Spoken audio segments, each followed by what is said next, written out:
No matter the threat we faced, our voice must remain loud. Justice will not come alone. We should fight together.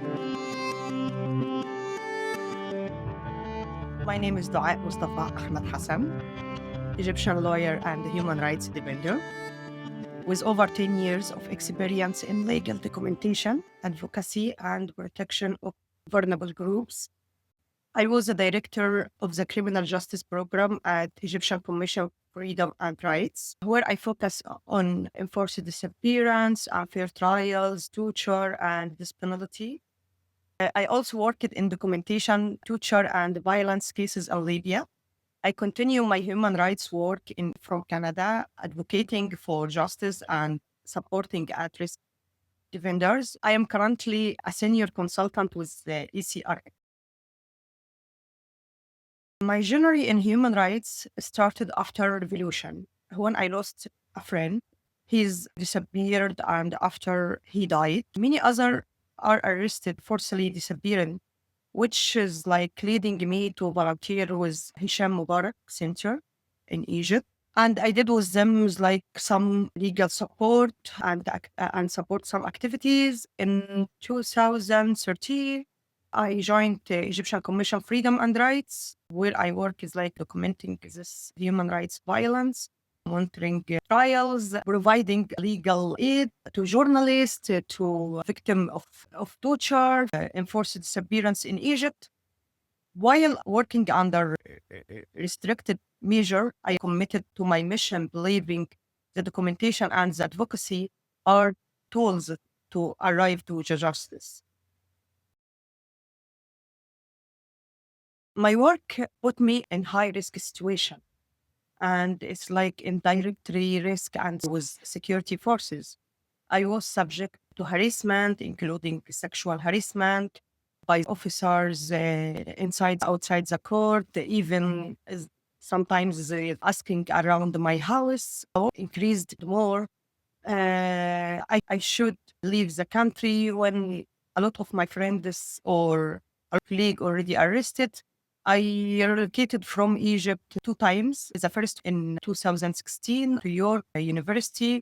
I did the fellowship with York University for the Center Applied for Human Rights. Second time in 2020, after a big movement happened in 2019. This time, most of my colleagues and the friends as a human rights defender, activist, they already arrested, and I leave. All my friends advise me you should leave because you in higher risk situation. I moved to Tunisia. I get fellowship with Amnesty International. I moved to Tunisia to work with them in the regional office in Tunisia.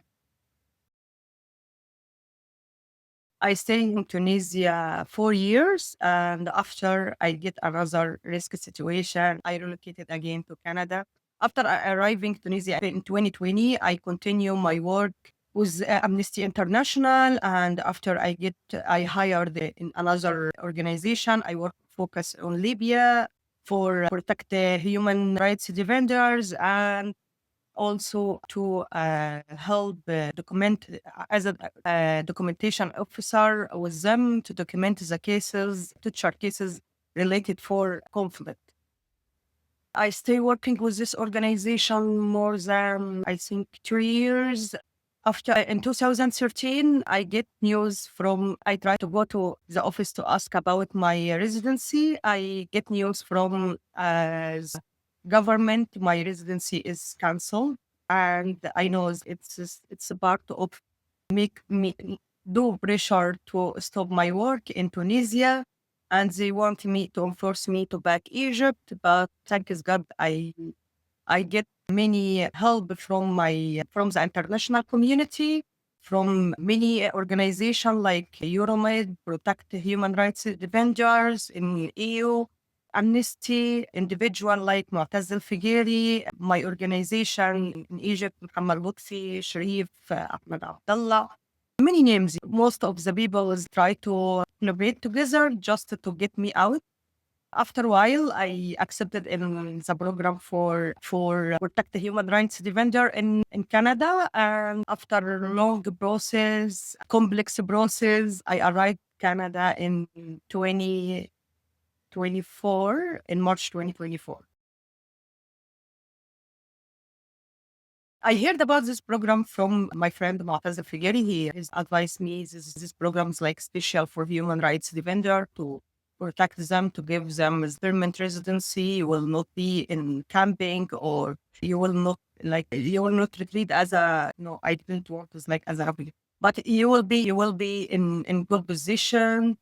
When I heard and read about it, I really surprised and I like it. First step, you refer from organization. I already referred from Euromed, the organization called Protect the Human Rights Defender in EU in Belgium. She is like collecting all the files and she's making like a verification about the cases and do interviews with you. For me, it's like being quickly in this time because all my verifications already online. And thank God I have a history about human rights. It's too clear.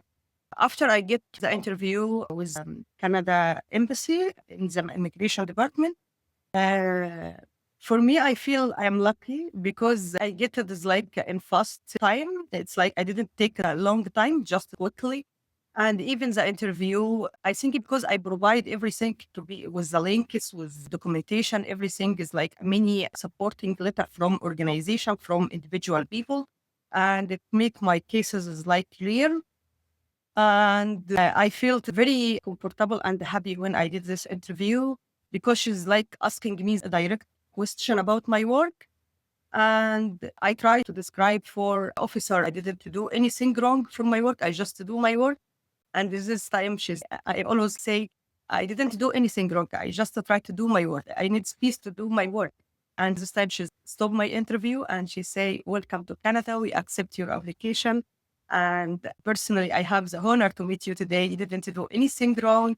I am really proud to have you in Canada. And this time I started like crying and I feel it's like, yes, this is my work and we have people can appreciate this work. Far away from my hometown, from my home country, I remain activity in human rights advocacy. I focus documentation, providing support at risk and raising awareness about human rights violation in Egypt and the MENA region. I work closely with international networking, facilitating protection for those in high risk situations. It's a big challenge for me. It's frustrating, far from the field, but I'll try to find every platform to continue my work about Egypt and Libya.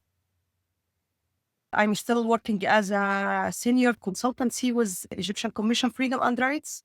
I'm still do some documentation, monitoring some cases, speaking about political prisoner. My work including violence, including documentation violence and drafting reports, international advocacy. I always do documentation because when you document the case, I believe you will have justice after, even if it's not now, you will have it, even if it's like many years after, you will have it. What happened in indigenous people here in Canada? If they didn't document the cases about violence here, you never have this justice after. This is what I believe. I believe even the justice is not now, it will come. But we should prepare ourselves when it comes. We will have our rights. Relocating to a new country has been extremely difficult, both personally and professionally.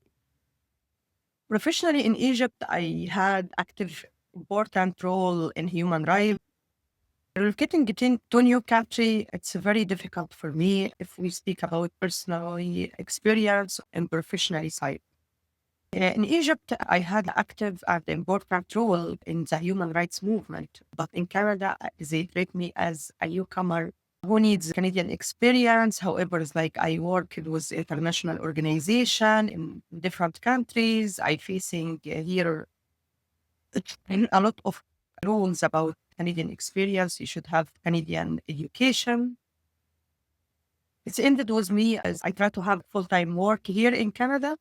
because my work is consultancy back home. It's volunteering with settlement organization hoping to hire me. He involved with another program about advanced leadership program with women rights, with women for newcomer in Canada. It's an organization here. And I get a placement, but part-time and short-time with legal center here in Canada. But actually, it's very frustrating to me. Even I try to get my master degree from Canada, considering I have a lot of years for experience and professional work, but I always stuck with the situation based on my undergrad GPA. It's like a pure academic thing.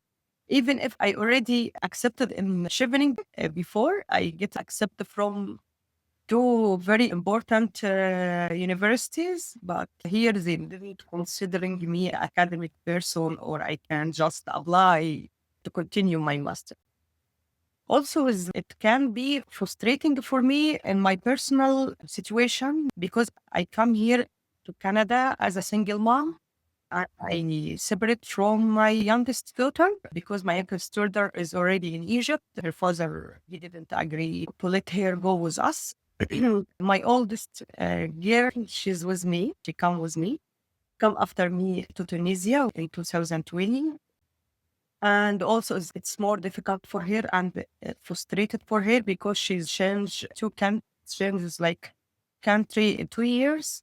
And she changes the system for education, she changes the friends, and also to be far from her sister. It's very hard for me and for her. And she also is adult. She aware about all the details happen with me. Also, we take all this year to try to healing about what happened for us.